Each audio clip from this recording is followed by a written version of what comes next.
IFS, como eu falei, é uma ferramenta que foi desenvolvida pelo GEFLAC e foi aplicada anualmente já fazem 5 anos. Ela monitora as receitas e despesas públicas que colaboram com o enfrentamento às mudanças climáticas e o fortalecimento da sustentabilidade. E também identifica as receitas e despesas públicas ligadas a setores intensivos em carbono que dificultam essa transição. O que a gente busca é avaliar a coerência fiscal dos estados e dos países para avaliar o quanto eles estão alinhados ou não com a ação climática e assim contribuir com a transparência fiscal para a transição para uma economia de baixo carbono.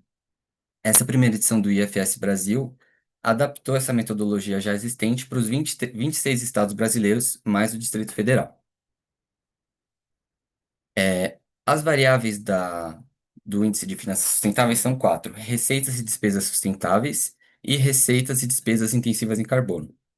As receitas para fazer a adaptação do IFS dos países para o IFS nos estados brasileiros, a gente identificou algumas receitas e despesas que foram identificadas como sustentáveis e intensivas em carbono, como, por exemplo, nas receitas sustentáveis, taxas e multas ambientais, serviços de transporte público coletivo, receitas de compensação pelo uso de recursos hídricos e operações de crédito voltada à política para meio ambiente.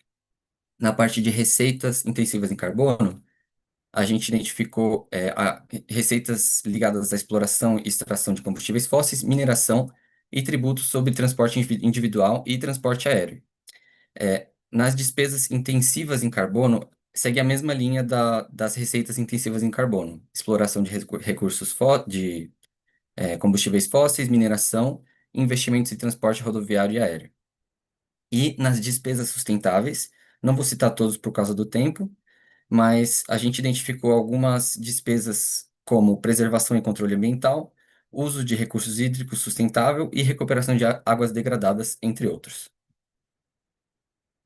Como que a gente obteve os dados? A classificação deles foi feita a partir ou seja, definir o que que era sustentável e o que que é intensivo em carbono, ocorreu a partir na parte das receitas, do Inventário da Receita Orçamentária de 2025, que é um documento do Tesouro Nacional que codifica as receitas dos estados, mas também dos municípios e da União, é todo padronizado. E nas despesas, a gente utilizou as funções e subfunções da despesa pública, que igualmente classificam todas as despesas por classificação, tanto da União como dos estados e de município. E para obter os dados para fazer as análises, a gente utilizou a fonte que foi o SICONF, o Sistema de Informações Contábeis e Fiscais do Setor Público Brasileiro, que é um sistema gerido pelo Ministério da Fazenda que consolida dados de todas as unidades federativas, ou seja, estados, municípios e DF, que essas unidades enviam balanços, periodicamente para essa consolidação. A metodologia do IFS é muito simples. São quatro variáveis, cada variável recebe uma pontuação de 0 a 1. As variáveis positivas, que são receitas e despesas sustentáveis, quanto maior a porcentagem delas no orçamento total, mais próxima de 1 fica a nota. E as variáveis negativas, que são receitas e despesas intensivas em carbono, quanto maior a porcentagem delas no orçamento total, mais próxima de 0 fica a nota. Então, cada variável recebe uma nota de 0 a 1, elas são somadas e aí gera uma nota final de 0 a 4, considerando 4 um nível muito alto de finanças sustentáveis, de desempenho em finanças sustentáveis, e 0 um nível muito baixo. Agora, passando para a parte que interessa, digamos assim, que é os resultados. Aqui a gente tem os resultados gerais das notas finais dos estados. Em primeiro lugar ficou o estado do Pará, em último lugar ficou o estado do Maranhão. Mas eu queria destacar aqui que todos os estados ficaram nas faixas intermediárias da classificação. Se vocês observarem pela legenda, nenhuma delas está nem alto nem muito alto, nem baixo nem muito baixo. Então significa que nenhum estado se destacou quando fazendo a junção de todas as categorias em termos de finanças sustentáveis. Só que é importante a gente fazer a verificação das categorias em si, das variáveis em si, especificamente, para entender a composição dessa nota, porque a composição varia muito, apesar de não parecer por esse gráfico aqui. Então, passando para a composição da nota, justamente. Primeiro falando das receitas sustentáveis. O Pará obteve o primeiro lugar de receitas sustentáveis e o Rio Grande do Norte, a gente não obteve dados, então ficou em último, então em último com dados ficou o Amapá. É importante mencionar aqui a principal fonte identificada como sustentável nesse caso foram taxas e multas ambientais. Então, no caso do Pará, tem uma multa, uma taxa específica que se chama TCFA, Taxa de Controle e Fiscalização Ambiental, que é uma taxa que é aplicada a empresas que degradam o meio ambiente, que utilizam recursos naturais. Então, apesar de essa taxa significar que tem um mecanismo fiscal que está funcionando, que está gerando arrecadação para os estados, ela pode significar também que está havendo muita degradação ambiental, que pode ser o caso do Pará, por exemplo, e do Rio de Janeiro e do Minas Gerais, que são as primeiras colocações. Então é importante ter essa visão crítica em mente. Passando para a segunda variável, a gente tem a das receitas intensivas em carbono. Aqui sim a gente tem um destaque muito grande de um estado, que é o Rio de Janeiro. O Rio de Janeiro obteve praticamente 27% das suas receitas sendo intensivas em carbono, sendo que 25% disso veio de atividades ligadas ao petróleo. Então, isso demonstra uma dependência fortíssima do Estado nesse setor, o que é preocupante pensando em como ele vai fazer a transição nos próximos anos. Em segundo lugar está São Paulo, que também tem uma atividade petrolífera forte, mas essa composição também é fortemente atribuída ao IPVA, que é o Imposto de Carros aqui no Brasil, Imposto sobre Propriedade de Veículos Automotores. Como o estado, São Paulo é o estado mais populoso e mais relevante economicamente do país, essa contribuição de imposto sobre carros também é bastante alta e contribui com esse valor alto do estado. E no caso do Espírito Santo, também é um estado petroleiro, então essa nota tem bastante. A atividade petrolífera no estado contribui bastante com esse valor alto. E aí vale mencionar o estado de Minas Gerais, que tem uma atividade de mineração muito forte e que tem um tributo que é como se fosse royalties do petróleo, só que para mineração, que se chama CEFEM, e na parte de Minas Gerais ele é bastante relevante. Então, passando para a próxima variável de despesas sustentáveis, a gente tem o Alagoas em primeiro lugar, que foi identificado que em 2024 teve um investimento muito relevante, muito grande proporcionalmente, em saneamento básico. Então, principalmente por isso ele atingiu essa colocação. Em segundo e terceiro lugar temos Ceará e Bahia, que tiveram investimentos gastos mais divididos em algumas áreas, como preservação ambiental e utilização de recursos hídricos e até transporte ferroviário, que a gente considerou como sustentável também. E em últimos lugares a gente tem Roraima e Maranhão, que tiveram a menor porcentagem de despesas sustentáveis perante o total. Por fim, despesas intensivas em carbono. Nessas despesas, adaptando para a realidade dos estados, o que a gente identificou como principal, mais relevante para essas despesas foi o investimento em transporte rodoviário. Então, no caso do Mato Grosso do Sul e Piauí, que são os primeiros, eles tiveram um investimento em transporte rodoviário altíssimo em comparação proporcionalmente ao seu total. E vale mencionar também que, no caso dos estados, não ocorre um investimento direto em atividades petrolíferas, em atividades de exploração de combustíveis fósseis ou mineração, porque a atribuição para fazer isso geralmente está com a União e com o setor privado. Então, os estados em si, como entidades públicas, atuam somente indiretamente nesses setores, salvo exceções, mas no geral não ocorre. Então, por isso que nesse índice específico, o investimento em combustíveis fósseis não aparece como relevante para essa variável. Aqui só trazendo uma visão mais geral. Aqui temos que as receitas intensivas em carbono superaram em 13 vezes as receitas sustentáveis. Isso demonstra ainda que os estados brasileiros ainda têm uma dependência forte em uma economia extrativa, que é preocupante se você olhar para os próximos anos, que vai ser necessária uma adaptação, uma transição, e isso está longe, e as receitas ainda estão longe de terem fontes que não prejudicam o enfrentamento às mudanças climáticas. Agora, na parte de despesas, o cenário é menos pior, mas ainda é ruim, com as despesas intensivas em carbono superando as sustentáveis em 1,5 vezes.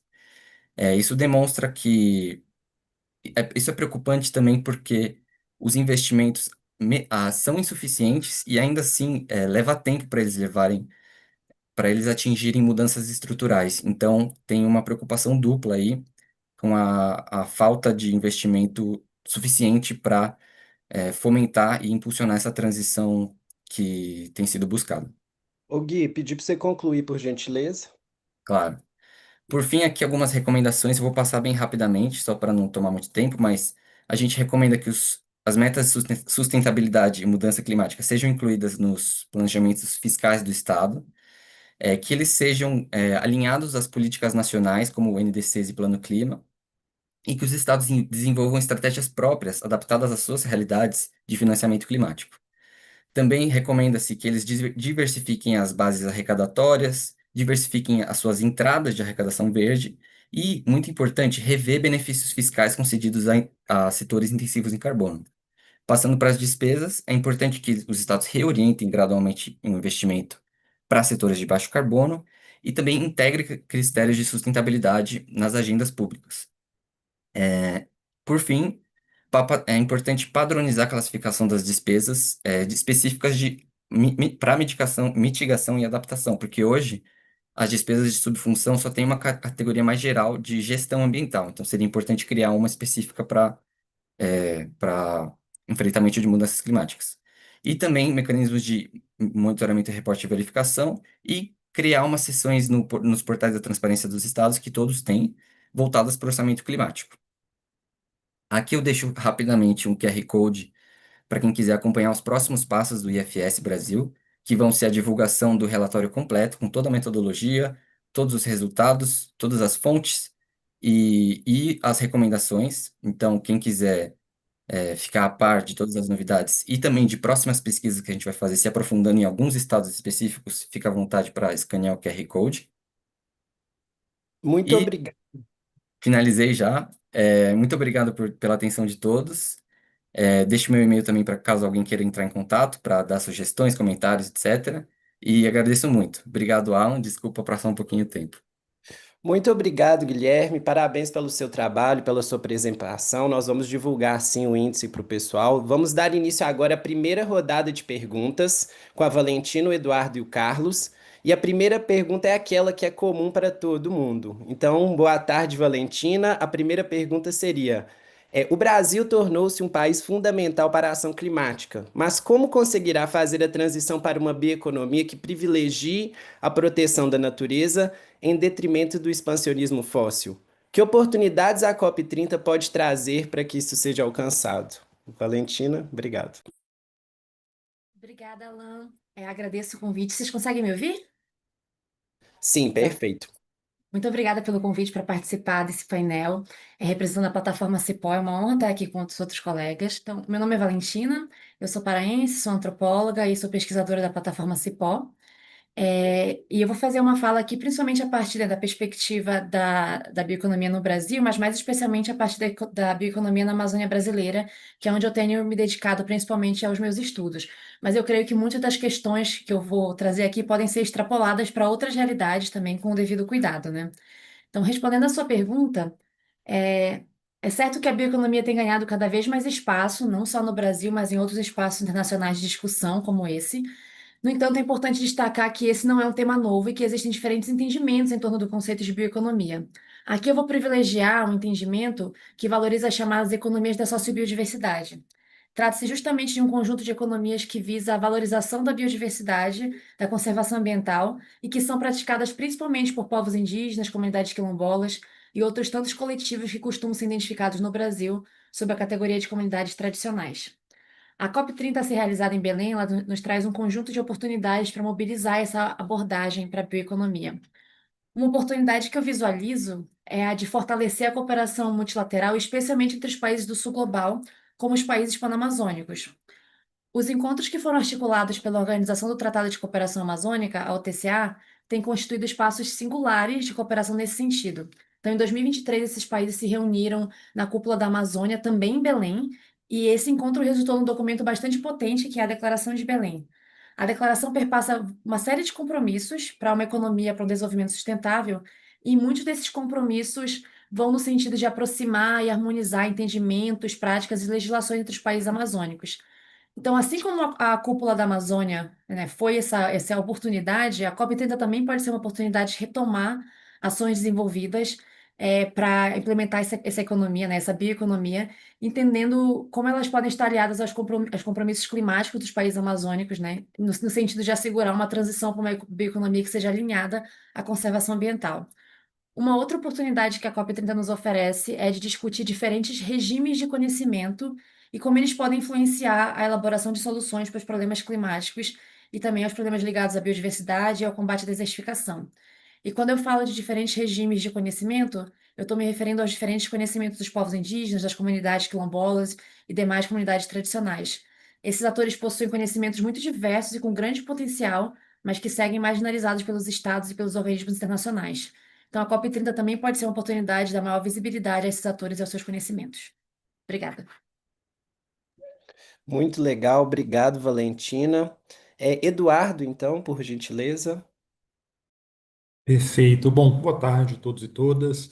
Em nome do Instituto Clima e Sociedade, agradeço muito o convite de estar aqui com vocês hoje. Sou Eduardo Cury, especialista em finanças da natureza, aqui do IX. O IX é uma filantropia climática que está fazendo 10 anos de idade esse ano. Nós fomos criados na sequência do Acordo de Paris, através de filantropias internacionais que entenderam que precisava ter ali uma instituição próximo, né, das principais discussões ligadas à natureza.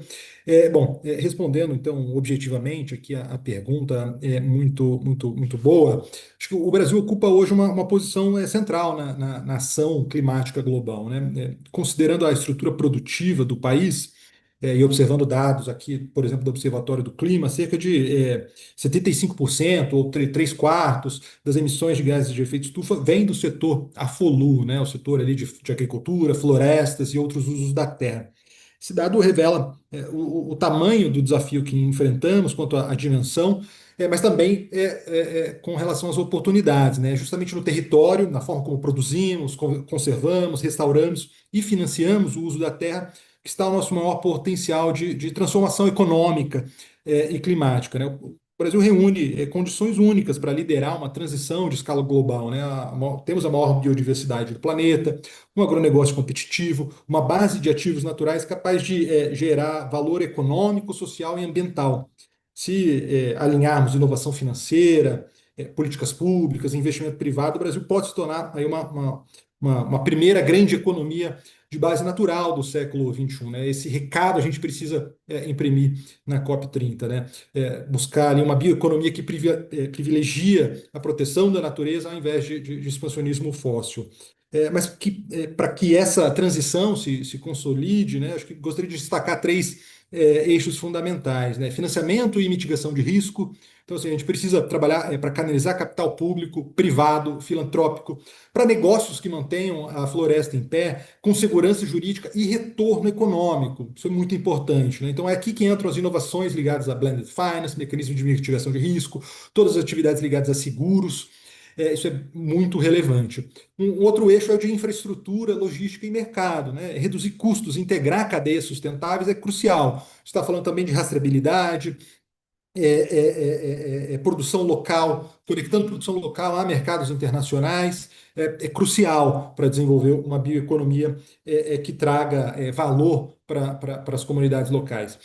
O terceiro eixo que acho que vale a pena destacar é com relação à governança e políticas públicas integradas, né? Tratar a bioeconomia como estratégia nacional de desenvolvimento, articulando programas e políticas como o Plano AVEG, florestas produtivas, do Ministério do Desenvolvimento Agrário, as próprias linhas específicas do Fundo Clima, todo o plano de transformação ecológica ali ligado também ao EcoInvest, é crucial que elas estejam conectadas.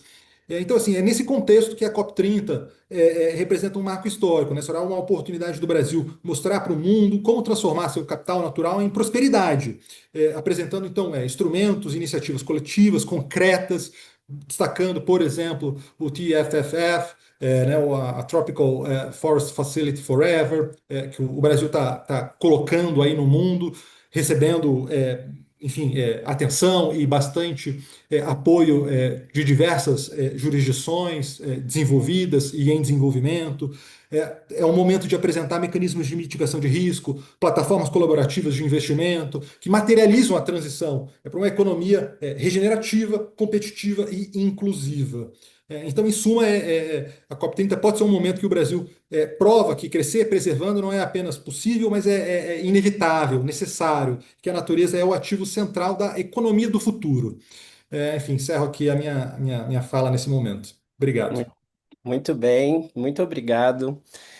Agora vamos com o Carlos, por gentileza. Bom, boa tarde a todos. Inicialmente também gostaria de agradecer o convite para participar desse painel da sexta semana. É um painel muito rico e um tema super relevante e facilitou muito minha vida aqui a exposição tanto da Valentina quanto do Cury. E eu vou tentar ser bem breve e acrescentar alguns pontos, né? Mas inicialmente eu gostaria de me apresentar. Eu sou o Carlos Lustosa, eu trabalho no Tribunal de Contas da União, no Departamento de Auditoria Ambiental. E talvez a primeira pergunta que se faça, né, o que que o Tribunal de Contas da União está fazendo aqui, o que que ele pode agregar com esse processo, né? Eu acho que o ponto essencial é que o tribunal ele faz diferentes tipos de trabalho não só para avaliar a regularidade das contas, dos contratos, mas também faz um trabalho muito importante, que é o de avaliação de políticas públicas, avaliar a atuação governamental. E para isso a gente tem uma série de mecanismos, instrumentos para poder fazer esse acompanhamento, e o objetivo central é o quê? Que as políticas atinjam seus objetivos. Então é nesse contexto que é o meu background, que eu tenho trabalhado nos últimos 17 anos na área de meio ambiente, né? E diretamente para a pergunta, eu acredito que o Brasil é e dificilmente deixará de ser um player fundamental na arena global climática, isso é fato.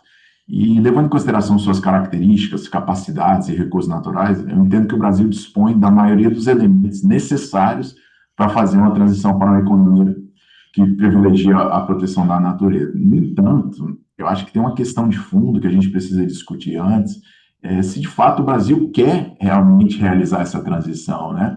Se de fato o governo, os governos que antecederam, se eles se posicionaram aberto e oficialmente sobre essa relação de bioeconomia e expansionismo fóssil, né? Por quê? Será que existem espaços institucionalizados para esse tipo de debate? Ou esse debate está restrito a grupos específicos, né? Ou se a gente deveria envolver realmente todos os segmentos da sociedade para fazer essa discussão, para saber de fato o que o país quer e o que o país entende como desenvolvimento, como bioeconomia e sustentabilidade, né? E eu faço essa provocação porque a gente percebe diversas contradições na própria atuação governamental, né? Por um lado, a gente identificou em alguns trabalhos do tribunal que o governo quer promover, por exemplo, uma agricultura sustentável, uma produção orgânica de alimentos mais eficiente. Só que, por outro lado, há uma série de incentivos, renúncias tributárias que favorecem, que estimulam o uso de agrotóxicos, né? Então, você percebe, o governo quer ir para um lado, quer ir para o outro. Então, essas contradições nós encontramos em diferentes trabalhos que nós realizamos, não só nessa área, no outro, esse é apenas um exemplo, né? Mas o que eu queria destacar também é que, atualmente, o tribunal acabou de concluir uma avaliação sobre a implementação do Acordo de Câmbio-Montreal e o nosso objeto, o nosso escopo foi justamente saber como é que o governo federal tem implementado ações para fazer frente ao compromisso de reduzir subsídios financeiros que são prejudiciais ao meio ambiente. Esse trabalho ainda não foi julgado, então ele não está público, mas ele vai trazer algumas informações importantes, né? E eu entendo, assim, é importante destacar que o papel do tribunal não é atrapalhar ou vedar qualquer tipo de iniciativa inovadora que tenha uma perspectiva. Pelo contrário, o tribunal quer realmente que tenha um uso efetivo, né, e dos recursos públicos. E agora, falando especificamente como é que eu enxergo a COP30, eu percebo que quando uma conferência das partes, né, do clima, ela é organizada dentro da nossa casa, ela necessariamente nos obriga a fazer uma reflexão sobre as nossas próprias ações. E eu acho que ao fazer isso, a gente acaba buscando alguns padrões, referências, para a gente ter uma noção, nos guiar. E, consequentemente, a gente também faz comparações, né, com realidades que são semelhantes às nossas, e aí a gente consegue também, eventualmente, identificar boas práticas, como determinados problemas foram superados, e a partir de lições aprendidas, né? E especificamente para o Brasil, eu vejo a COP30 como um momento muito importante para identificar o que precisa ser melhorado e principalmente para o governo pensar em como planejar implementações efetivas de médio e longo prazo, né? E, ao mesmo tempo, a gente também tem que reconhecer onde estamos indo bem, né? Quais são os nossos pontos fortes, né? Então, eu vejo realmente a COP30 como uma grande oportunidade e, obviamente, em um contexto desafiador, geopolítico, no qual nós estamos inseridos, eu acho que essa COP30 tem um simbolismo muito maior de trazer todos aqueles princípios que são essenciais para que a gente possa fazer frente a esses problemas complexos, como a mudança do clima. Muito obrigado. Muito obrigado, Carlos. Nossa, é muito interessante como que a fala dos senhores conectam, né, entre si e também com a apresentação que o Guilherme trouxe, né? Porque o índice justamente pode ser um instrumento que vai apoiar essa diversidade de atores e as parcerias possíveis entre, né, sociedade civil, as empresas privadas, o setor público. Ele é de fato ilimitado, né? E a COP é esse primeiro ponto de encontro mesmo. E também, assim, fiquei pensando como que os pontos econômicos, legais e ambientais, eles estão conectados, né? Porque essa questão tributária, ela vai ser vital para a gente impulsionar a transição do país. E até pensando um pouco sobre o painel anterior, sobre as plataformas país, o caminho de implementação, ele tende a se dar por aí também, né? Então, a gente começou indo num caminho muito interessante, e nessa pegada, queria voltar com você, Valentina, por gentileza, com a pergunta primeira rodada, da segunda rodada, a primeira pergunta específica, que seria: que oportunidades e desafios você vê para que o Brasil faça a transição para uma economia diferente dos modelos extrativistas atuais, onde a proteção da natureza e das pessoas seja realmente o centro dessa transformação, buscando um desenvolvimento justo e inclusivo, respeitando os direitos dos povos indígenas e das comunidades locais? Obrigada pela pergunta, Alan. São muitos os desafios e nós poderíamos ficar dias debatendo detidamente cada um deles, né? Mas como eu só tenho alguns minutos, eu vou apenas pincelar alguns desses desafios. E mais uma vez, ressaltando que eu estou partindo principalmente da realidade da Amazônia brasileira, mas entendendo que ela também, né, pode ajudar a gente a entender outras realidades. Eu acho que a gente pode começar a falar dos crimes ambientais, né? O avanço do desmatamento ilegal, o garimpo ilegal, o tráfico de espécies, todas essas práticas que compõem o que a gente pode chamar de economias ilícitas, elas não somente põem em risco os recursos florestais que carregam todo o potencial da bioeconomia, mas elas também põem em risco a vida das pessoas que vivem nas florestas, nos rios, nas matas e nos vários outros espaços onde ainda está resguardada a biodiversidade. Portanto, combater o crime ambiental é fundamental para assegurar a transformação econômica que a gente está falando aqui. E aí isso nos leva a um segundo desafio, que é o da regularização fundiária, da demarcação de terras indígenas e da criação e da manutenção, né, dos territórios especialmente protegidos. Existem muitos dados que apontam que esses territórios ocupados por povos indígenas e demais comunidades tradicionais, somados às unidades de conservação, eles são aqueles que garantem de fato a conservação da biodiversidade. Então, esse é mais um desafio a ser enfrentado, né? A garantia da proteção dos direitos territoriais desses grupos. Porque, afinal de contas, não adianta a gente falar em bioeconomia desses recursos, né? Em uma bioeconomia, uma economia a partir desses recursos, se a gente não tiver eles preservados. E uma vez que estiverem assegurados os direitos territoriais desses povos, é preciso que haja investimento em políticas públicas e infraestrutura básica adequada para esses contextos locais. E aí pode parecer que eu estou um pouco distante do tema do painel, né? Afinal de contas, o que que isso tem a ver com bioeconomia? Mas tem tudo a ver, né? Porque a operacionalização de qualquer cadeia produtiva precisa ser realizada com acesso à água, com transporte adequado e se beneficia muito com acesso à energia também. Sem falar que a gente está falando das condições de vida e de trabalho dessas pessoas que também precisam ser dignas. E eu nem estou entrando aqui tanto no âmbito do acesso à educação e à profissionalização, que sem dúvida também é essencial, mas existem muitos contextos nos quais essas comunidades sequer têm acesso básico a isso, então isso precisa ser garantido também. Um outro desafio que eu entendo que está ligado à dificuldade de contabilizar o potencial econômico da bioeconomia nas métricas do mercado econômico, e isso está ligado à desinformação e à priorização da destinação de recursos para modelos exploratórios. Então, todos esses eixos me parecem interligados, porque a dificuldade de contabilizar o potencial econômico da bioeconomia, ela também está ligada a uma fragmentação da informação sobre o tema. Então, esse tema, assim, essa informação se encontra dispersa entre vários canais oficiais e na ausência de informações sobre o tipo de produção desses dados. Isso, na verdade, é discutido no capítulo desse livro aqui, que foi publicado recentemente, não vai aparecer direito, mas o nome do livro é Florescendo nas Brechas, Territórios Tradicionais e Economias da Sociobiodiversidade. Então, nesse livro também se discute essa dificuldade em consolidar informações robustas sobre o potencial econômico da bioeconomia e que isso, assim, isso abre espaço também para desinformação. E aí vale destacar que a desinformação ela não fica restrita só a esse tema, né? Ela também está ligada aos crimes ambientais, à dificuldade de regularização fundiária. Mas, enfim, tudo isso eu entendo que contribui para um cenário em que se continua a financiar modelos exploratórios, né? Aí vale destacar que recentemente o governo brasileiro iniciou a construção de um Sistema Nacional de Informações e Conhecimento sobre a Bioeconomia, que é parte da Estratégia Nacional de Bioeconomia, que foi criada em junho do ano passado.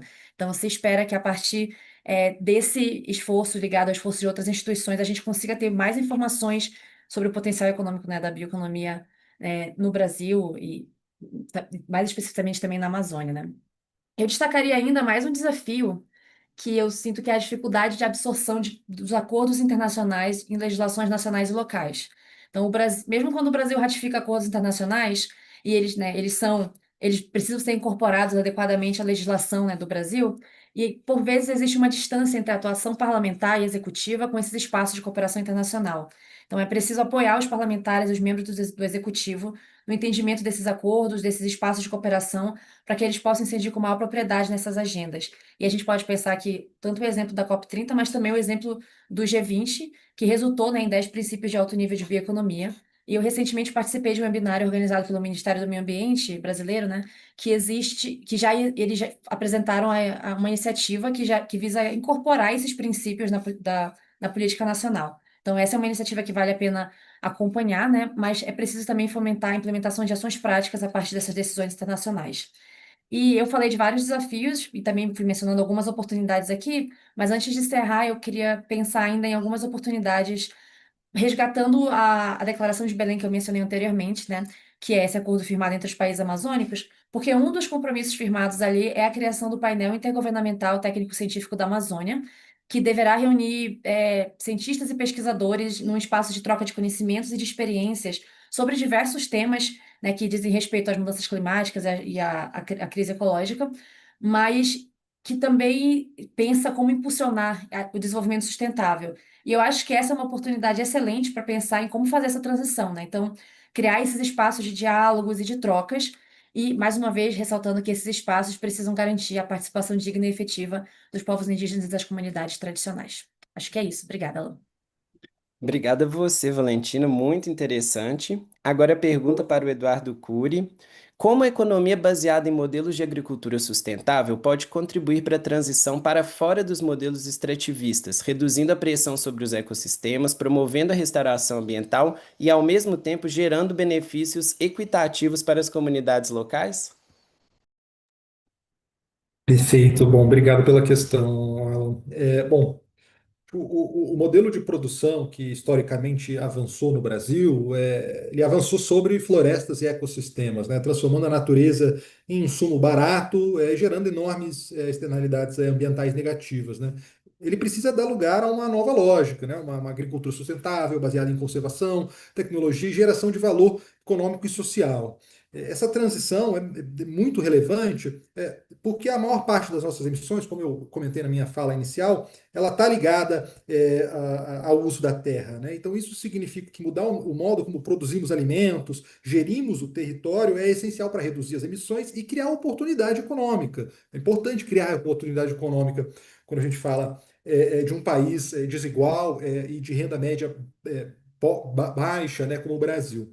Então, uma economia baseada em modelos de agricultura sustentável contribui aí para essa virada em provavelmente pelo menos três movimentos simultâneos, né? Reduzindo a pressão sobre ecossistemas, restaurando áreas degradadas e revalorizando a natureza e gerando benefícios justos e duradouros para as comunidades locais. Então, assim, o primeiro movimento é o redirecionamento da agricultura, né? A agricultura sustentável equilibrar produtividade, conservação, inclusão social, e ela traz práticas como integração de lavoura, pecuária, floresta, plantio direto, rotação de culturas, agroflorestas, sistemas regenerativos que permitem aumentar a produção, aumentar a produtividade, sem expandir novas áreas. Isso é muito relevante. Então essas técnicas e métodos, elas não apenas reduzem o desmatamento, mas melhoram o solo, a retenção da água, a resiliência das paisagens.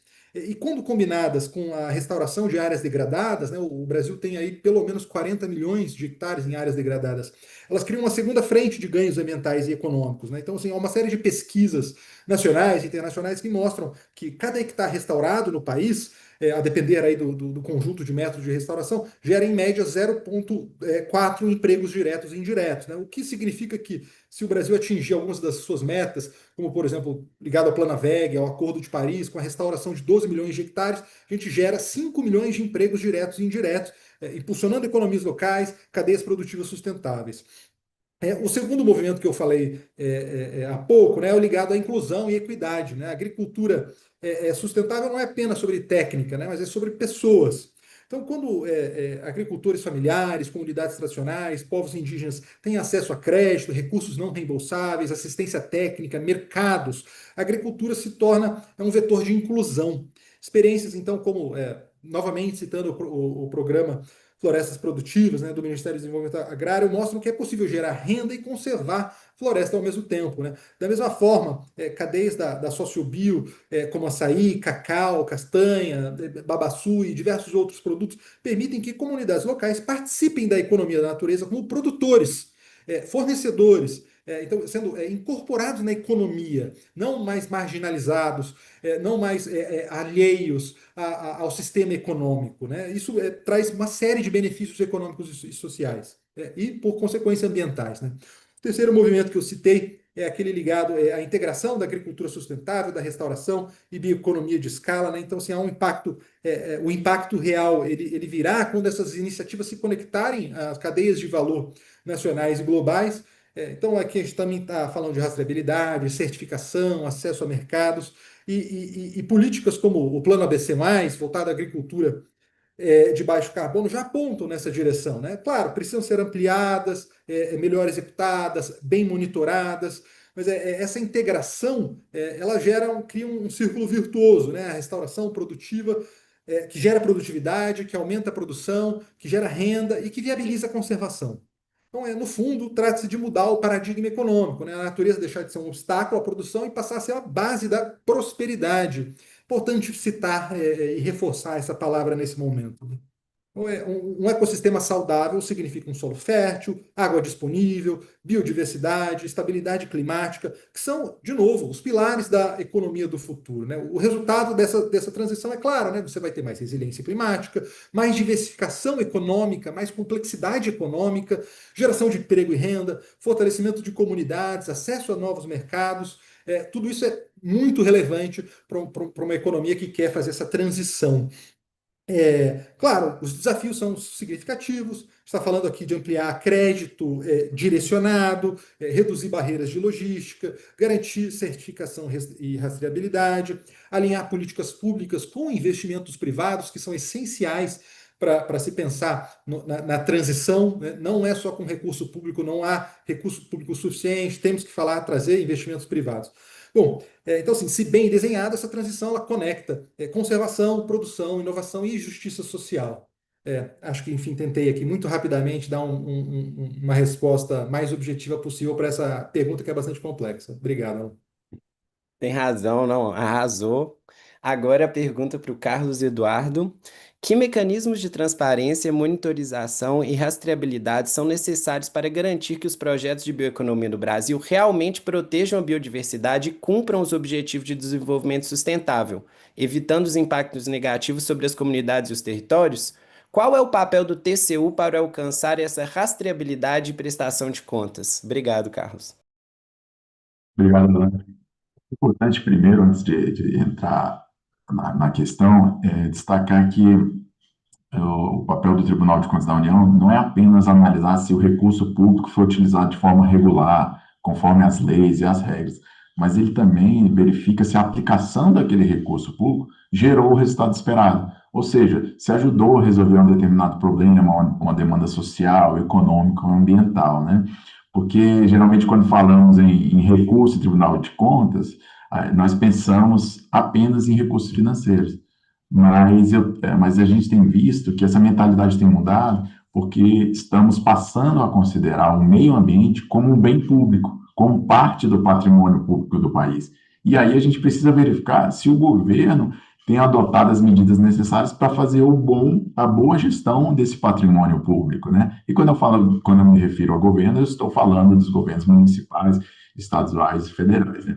E nessa linha do que a gente precisa para poder trazer mais efetividade para que os projetos de bioeconomia consigam atingir seus objetivos, né?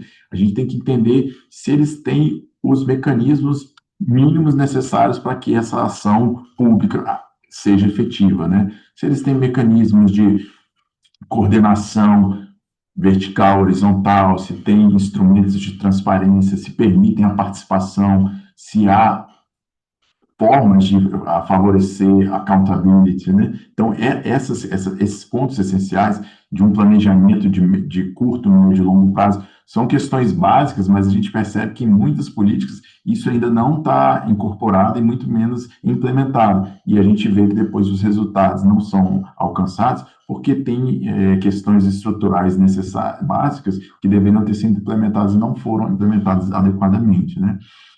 E foi muito bom tanto a fala da Valentina quanto do Eduardo Cury, porque eles trouxeram alguns temas e alguns exemplos que conectam diretamente aqui com alguns trabalhos que nós realizamos aqui no Tribunal de Contas da União, né? Como eu falei, nós temos uma área dedicada exclusivamente a fazer a fiscalização das políticas ambientais e climáticas, e eu vou trazer 3 exemplos aqui de trabalhos que se conectam muito com o tema do nosso painel, né?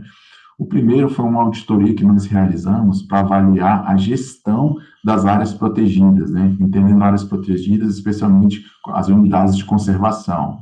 Para isso, nós desenvolvemos uma métrica para avaliar a gestão desses territórios com a utilização de 3 indicadores.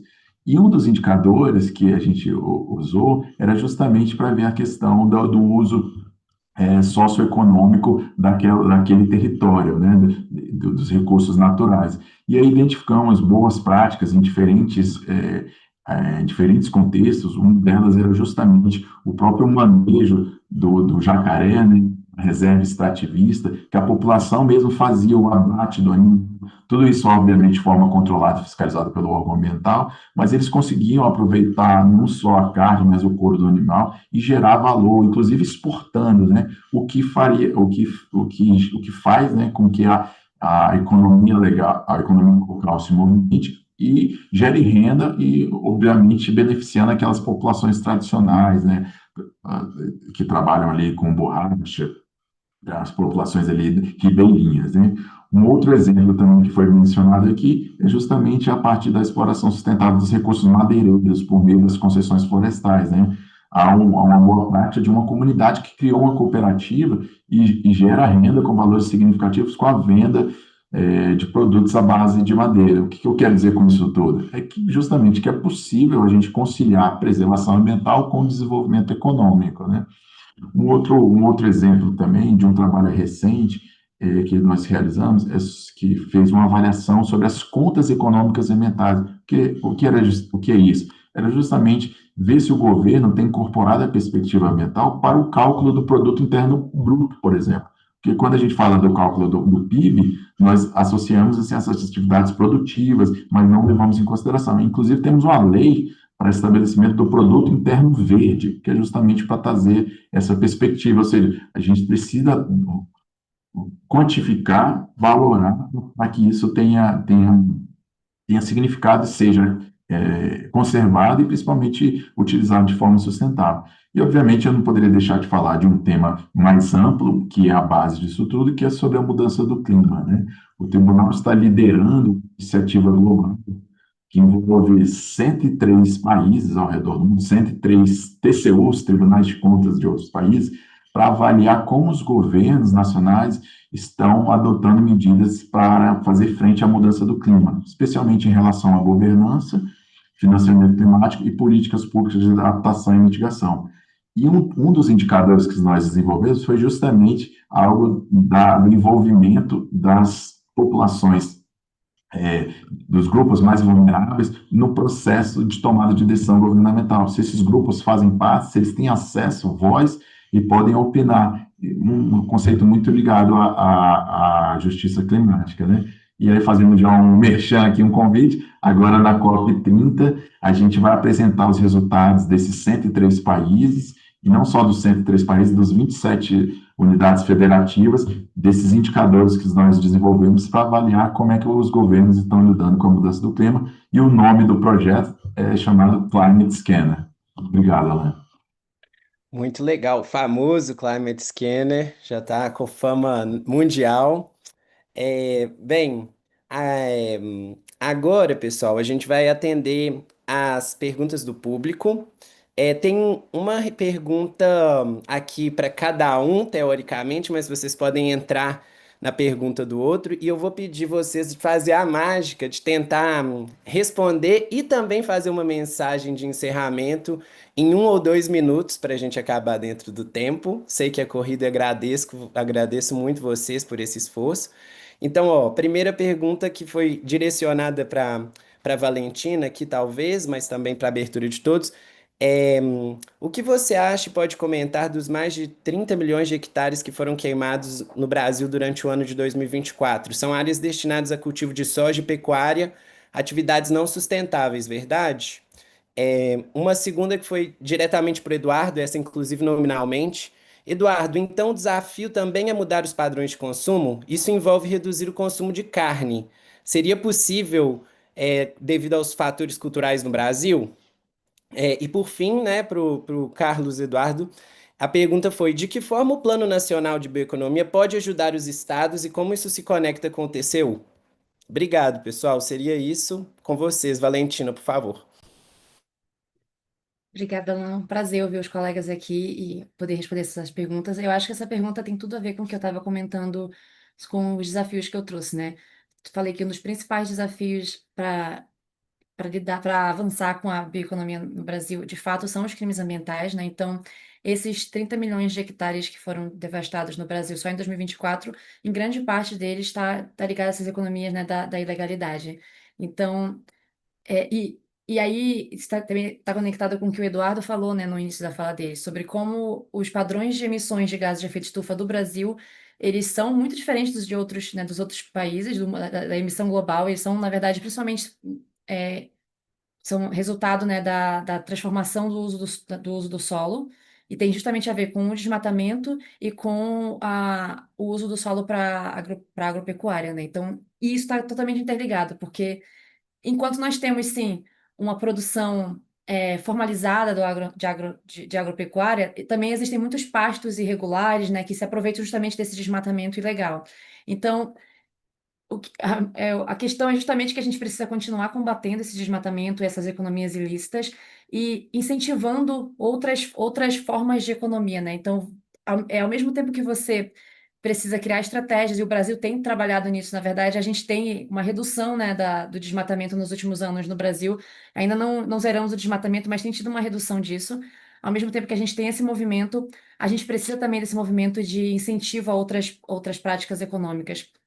Práticas ilícitas, e como eu falei, elas também atravessam a vida das populações nesses lugares, porque se você não tem outras formas de economia que essas pessoas possam ser incorporadas, elas acabam sendo cooptadas por essas práticas ilícitas, né? Então, você não só perde todo esse potencial bioeconômico da região, né, com o desmatamento e com outras práticas ilegais, mas você também perde as pessoas, né, dentro desses espaços. Então, eu acho que para a gente conseguir transformar o nosso caminho em direção a uma bioeconomia, né, uma economia transformadora no Brasil, a gente precisa continuar tratando da questão do desmatamento e se encaminhando para o desmatamento zero no Brasil.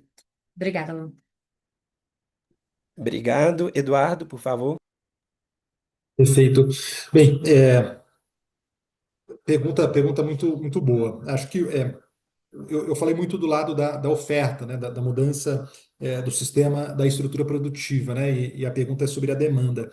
Mudar os padrões de consumo é uma parte essencial dessa transição, sim.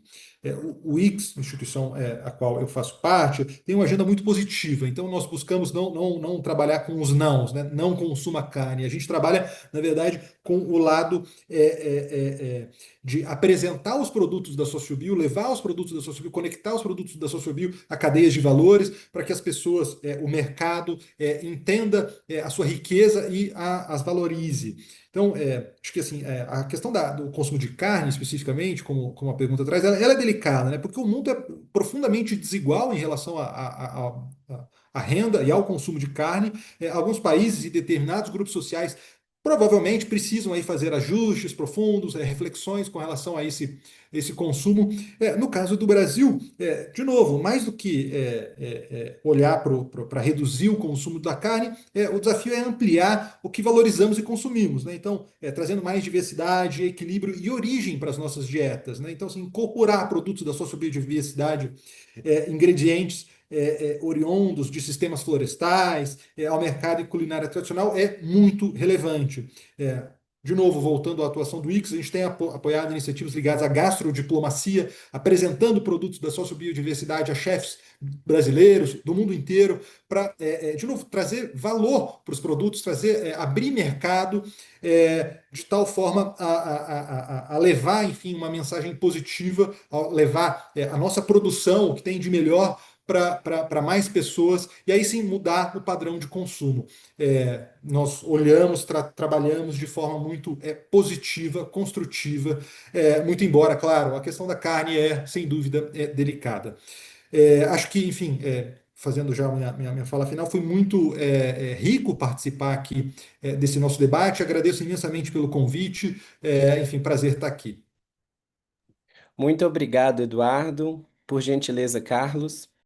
Vou tentar ser breve aqui, que eu sei que a gente está com o ponto. Eu acho que se os governos estaduais pensarem a bioeconomia como uma alternativa para esse modelo atual, e perceber a bioeconomia não como algo ligado estritamente ao, vamos dizer assim, à Secretaria de Meio Ambiente, mas tendo essa visão integrada, que deve envolver as diferentes secretarias, né? Seja da Fazenda, seja de outros, de infraestrutura. Eu acho que isso aí já pode ser uma forma de mudar a chave, né? Virar a abordagem que se utiliza para que a gente possa fazer frente, né? E aí eu aproveito também mencionar que tem uma associação que reúne todos os tribunais de contas do Brasil, e eu acho que ele pode ser também um catalisador para que esse tema entre na pauta, né? E para finalizar a minha mensagem aqui, final, que eu percebo assim que, no ponto de vista, né, como auditor, né, representante do Tribunal de Contas da União, para mim, a bioeconomia é usar de forma eficiente os recursos.